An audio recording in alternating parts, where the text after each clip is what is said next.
Okay, so ready? Camera, action. As I said at the start of class, we're going to be dealing with people on our back today. Yes, there will be some positional exchanges, and then the third one, which is what we'll spend the most time with, is how do I deal with them if they're starting to choke me? Particularly since we're in the gi, something we always call the cross collar. They're behind me, they come across my collar, and they get this number 4 grip. Some people like to refer to that as a death grip. There's so many ways they can finish me. So let's do first things first, and then we will get to kind of the meat and potatoes of today, which is obviously I don't want them on my back. Obviously, I want to clear that position if they do get there, but sometimes people do cool stuff in jiu-jitsu, and I have to be able to deal with that death grip, that cross-collar forward. But let's cut our steak up in little bites first so that we can eat it. Back player has my back, and again, for the newer eyes, this rarely happens where we're actually sitting up. It's usually worked to a side, okay? But let's cover first things first. Top player has a seat belt. Switch your hands and hide them the right way. Why does he want to hide the top hand, guys? Who remembers? Choking. Yeah, go back the wrong way. First hand I'm going to fight now is his choking arm. As soon as I do this, no more choke. But if he hides his top hands, I have to fight this hand first, and as I pull it, he can still transition to my collar. So this is why even the person for the back today, which isn't the lesson, just always extra stuff. Whatever my choking arm is going to be, which is the one over the shoulder, make sure that's the hidden hand. Yeah? Okay, very first one. For many of us, this is a review, but I know we have some new eyes here that hasn't seen it. So first things first. Remember who me? You guys know what I'm talking about? Who me? Who me? I drop my chin, I shrug my shoulders. That right there makes my neck smaller and harder to choke. So it's not just about what my hands are doing. If my chin is up and my shoulders are down, he's got a lot more neck to choke. So it's always first thing, protect your neck as much as possible. Who me? Putting my chin down, shrugging my shoulders, okay? Next thing, whatever side is on the underhook side, I like to make a C or a V or an L, whatever you guys want to call it, V block or C clamp, your choice. I don't attack the lock. I'm going to attack his top arm. Why? Because I don't want him to transition to my collar or to hook behind my shoulder. So the first thing, who me, makes my neck small. Second thing, I need to get inside of the wrists. Third thing, I'm going to make my hook and I'm going to come over. I don't need to C clamp or V block on this. I need to hook. Why? Because I have to have two things pulling the arm away. Now, it would be awesome if I could just separate his hands, but the player behind me knows that that's their control. Their gable is going to be tight usually, or their wrist grip, or their butterfly, whatever they have. So first thing I got to do is check him from transitioning into a choke. Shoulders, chin, pull. Next thing, I'm going to drop to the underhook side. Why? If I drop the wrong way, and we'll cover this next, he can transition into arm triangle, or katagatame by its technical name. So I need to buy myself some space, drop to the underhook side. Now the next thing, I see everybody do this, they start to turn. But what I really got to do is get the back of my head onto the mat and put some weight. So I might even have to head pummel. I might have to come forward, turn, put my head on the mat. And the idea is when my head hits the mat, I want to start turning to look him in the eyes. We call this the corkscrew. As I go up, I'm going to keep turning. So I check the hand, shrug, put my head on the mat. I'm starting to turn towards him. So it's head, shoulders, hips, and toes. Head. Now I move my shoulders to the mat. And if I have to wiggle here, I have to wiggle. Now, my hips are this way so we can get two hooks. I'm going to turn both of my, lack of a better term, both my butt cheeks need to be on the inside of his thigh. So I'm going to turn. Now I've effectively wiped him off of my back and he's on my side. A lot of people have a hard time with this. The inside hand needs to keep hooking and keep pulling this away. It's my outside hand now that's going to come to the inside of the knee or the shin or whatever grip I can make. So I can push off, but I prefer if I have time to collect the fabric and here. Now on Friday, if I keep my hips on this side of his knee, this came up on Friday, and I turn, I'm going to end up in his guard. No problem, I went from the back to the top. But in a perfect world, I'm going to punch the knee open, I stay on my side and watch what happens. I move my hips past his knee line, see how there's no more knee? Now I'm pulling his hand open, punching his knee, and always turning towards the hips for the top side control. Later, if he starts to fight back with this leg, I can just drag it, step, and transition to the mount. If you guys were here on Friday and you want to throw that in, no problem. But that's just extra follow-up. So 2 more times, a little smoother pace. And we'll go this way. Drop to the side that he has the underhook. Check the hands.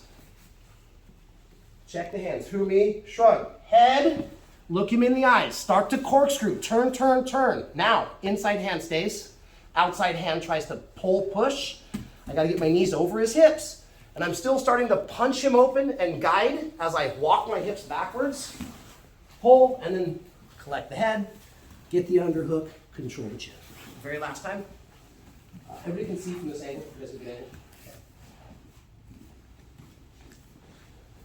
Okay. Knee, check the hand, drop, start to turn, open the leg, clear the knee line. Now I can pull and turn towards his hips. Like the head, the underhook, and later, I can transition to my knee on belly run out. Okay? We had good partners. You guys stick with theirs. I'll come around. Just remember, first one, dumping to whatever side they have the underhook on. Ready? 1, 2, 3.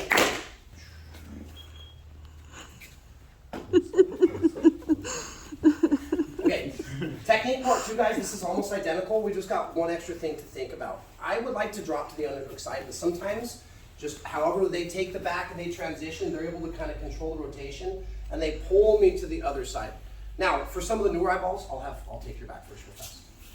Just something to think about. This is why, in a second, when we reverse engineer this, I'm going to mention the one thing, just in case you haven't seen it before. If I'm here, and I'm able to drop him to the side that I want, which is the overhook, as he puts his head to the mat, he starts to corkscrew, I transition into my Katsugatame, into my arm triangle. So, there's a specific way we want to try to drop to the underhook. Doesn't always happen like that. So now Adrian's got my back. He gets the seat belt. Okay, I would love to dump this way so I can avoid Katsugatame when I do our corkscrew. But for whatever reason, before I can go, he guides me onto this side. Now, if I'm not careful, as I put my head and I come here, he drills this hand in deep, and look, I'm stuck in arm triangle, Katsugatame. So, we've got an additional amount of emphasis on that very first thing we talked about first time through. I have to check the choking arms. If I do the rest of this, I may still survive if he doesn't know the trick.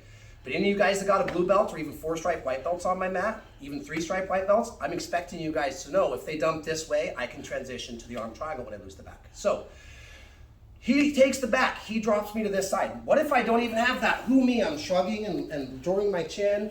It's still the choking arm that's right here that I've got to worry about. Okay, so I'm gonna hook and see, and I'm gonna start to push.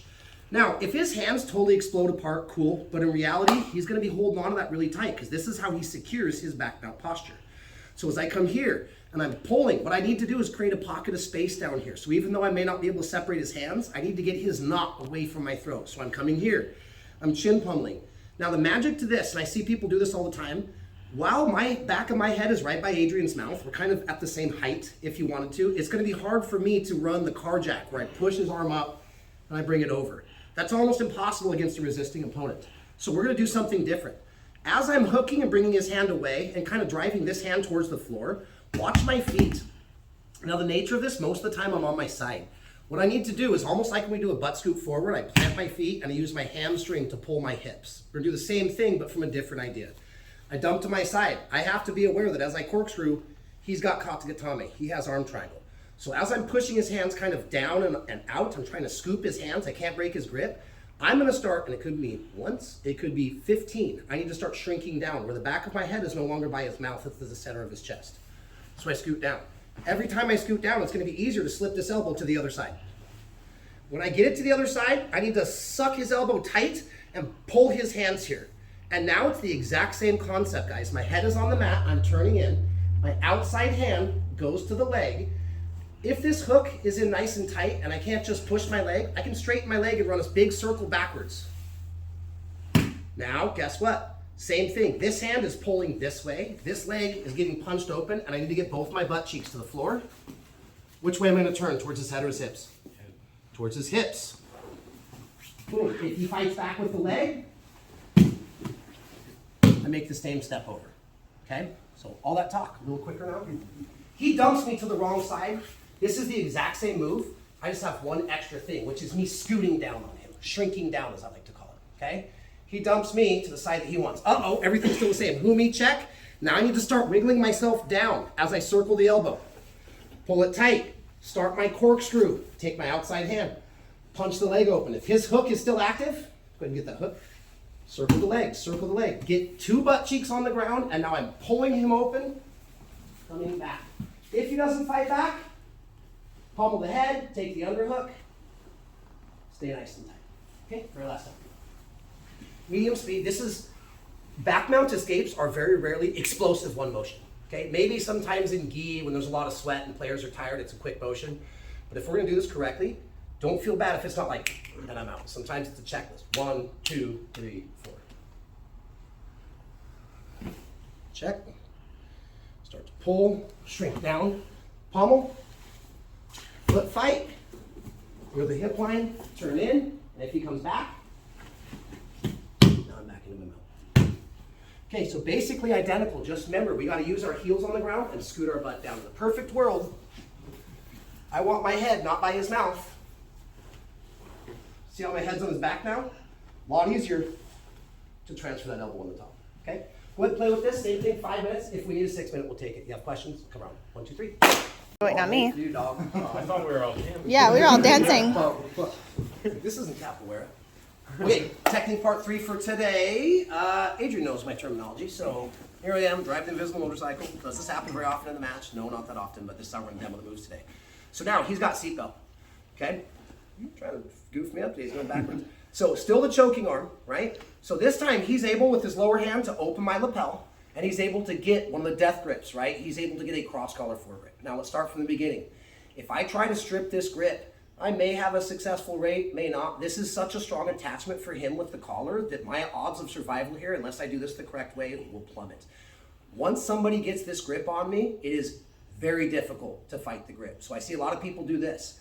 They reach up and they start trying to strip the grip. Meanwhile, he like transitions to the back of my head and goes coat hanger choke. Kata hajime. He could reach down and grab the outside of my pants for bow and arrow. Good. And I got a tap. So, and there's also neckties and other variations, right? We talked about supercharged neckties and things before. So the first thing I got to do, some people refer this as a counter grip, but I like to think about it as a stalemate. So he's able, even though I don't want him to do it, maybe I didn't check the hands fast enough. He transitions to the back, he's able to pick up my collar. Okay, stripping the grip here, guys, low percentage. So we're gonna go something totally counterintuitive until you've seen this before, okay? I got to like purple belt before somebody showed me this. How? I don't know. What I'm gonna do is I actually wanna pull him deeper into the choke. Think about this. He has my cross collar foregrip. All of his choking motions are gonna involve his elbow going back and him pulling the collar this way.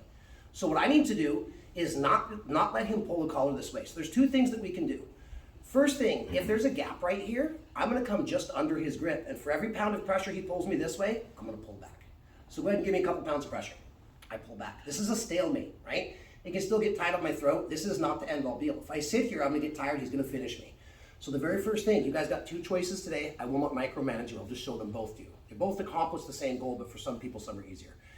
I don't want him to. He gets this cross collar foregrip. So I can either stalemate and pull away as he pulls in, or sometimes his hands are kind of stacked together and I can't get to my collar. I can grab the one grip. As long as I'm feeding his choke deeper, I'm pulling either with the one grip, a hook grip, I'm either pulling here or I'm pulling here. Personally, me, I'll teach them both ways, but I will almost always grab this grip and pull. Now my other hand is gonna come not at the elbow, it's gotta be north towards his shoulder of the elbow. So basically I'm coming and grabbing the tricep, and any grip that I can grab right here is gonna be important. Now the counterintuitive part. He wants to pull me this way to tighten up. Guess what I need to do? The opposite way. I want so his elbow's not over my shoulder. I'm gonna pull the choke forward.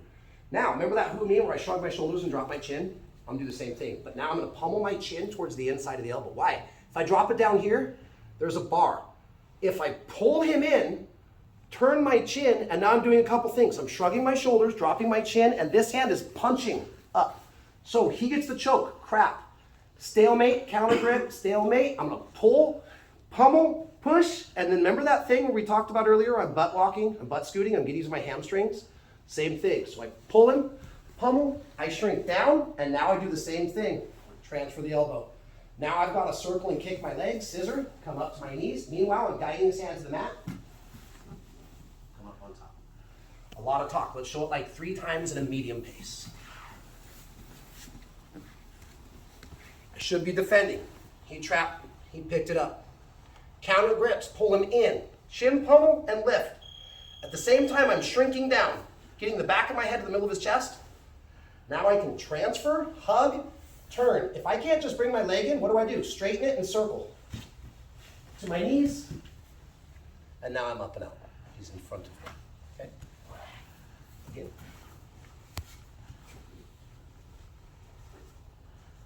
Oh no, what do? I'm out. Last time.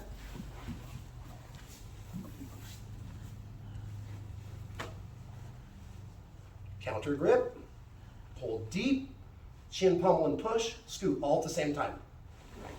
Now, transfer, hug, 2 knees on the mat, gain elevation. I like to keep these grips until I'm totally done, okay? Later, sometimes they try to come here and we can start to cartwheel and feed, and take his back and reset the drill if we want, but that's a little more advanced. I'm gonna put 6 minutes on the clock for this. Play with it. If you have questions, say my name. I'll be around. 1, 2, 3.